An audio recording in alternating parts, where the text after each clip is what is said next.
గతంలో జగన్మోహన్ రెడ్డి గారి ప్రభుత్వం ఉన్నప్పుడు ఏదైతే కూటమి ప్రభుత్వం నాయకులు పవన్ కళ్యాణ్ గారు కానీ, నారా చంద్రబాబు నాయుడు గారు కానీ, లోకేష్ బాబు గారు కానీ విపరీతంగా అంటే విపరీతంగా విమర్శించేవాళ్ళు. సామాన్య ప్రజలు, పేదలు బతికే విధంగా లేరు ఆంధ్రప్రదేశ్లో.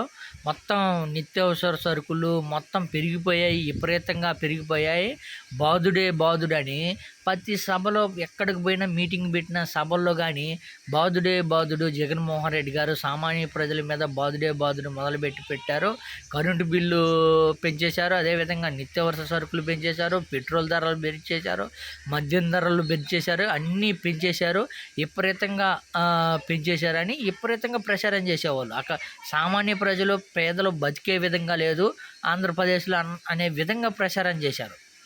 అయితే ఇప్పుడు సంక్రాంతి పండగకి 2025 కొత్త సంవత్సరం వచ్చిన ఫస్ట్ పండగకి వ్యాపారాలు కానీ చూడండి,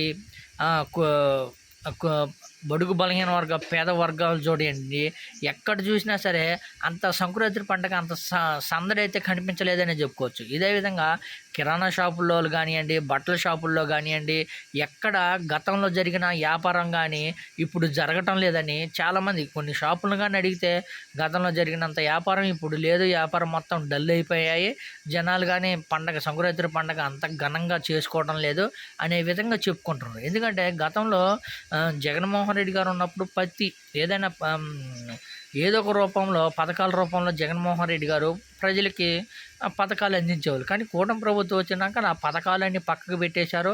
ఏ పథకం అందించకపోగా పైపెచ్చు కరెంటు బిల్లు కానీ, నిత్యావసర సరుకులు కానీ విపరీతంగా రేట్లు పెంచేశారు.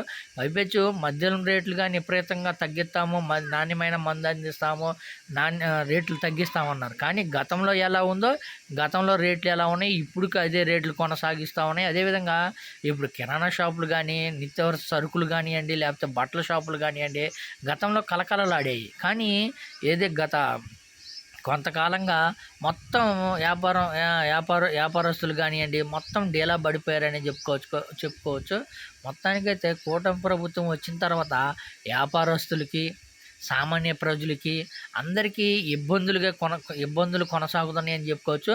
సంక్రాంతి పండగ అంతగా ఏదైతే గతంలో చేసుకున్నంత సంక్రాంతి పండుగ సంబరాలుగా గతంలో చేసుకున్నట్టుగా ఇప్పుడు జరుపుకోవటం లేదని చెప్పుకోవచ్చు.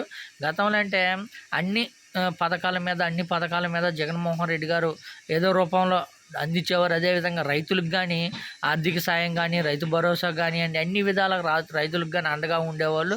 ఇప్పుడు ఈసారి రైతులకి ఆదుకోకపోవడం, సామాన్య ప్రజలకు ఆదుకోకపోవడం అన్ని ఇబ్బందులుగా గురిచేద్దాం అని చెప్పుకోవచ్చు. గతంలో బాదుడు నిత్యావసర సరుకులు విపరీతంగా పెరిగాయి, సామాన్య ప్రజలు బతకలేరని ఏదైతే ప్రచారం చేశారో, ఇప్పుడు కూటమి ప్రభుత్వం గత 7 నెలల నుంచి చూస్తుంటే జనాల్ని విపరీతంగా బాదుడు దోచుకోవడమే సరిపోయిందని ఇప్పుడు ప్రజలే విమర్శిస్తున్నారని చెప్పుకోవచ్చు.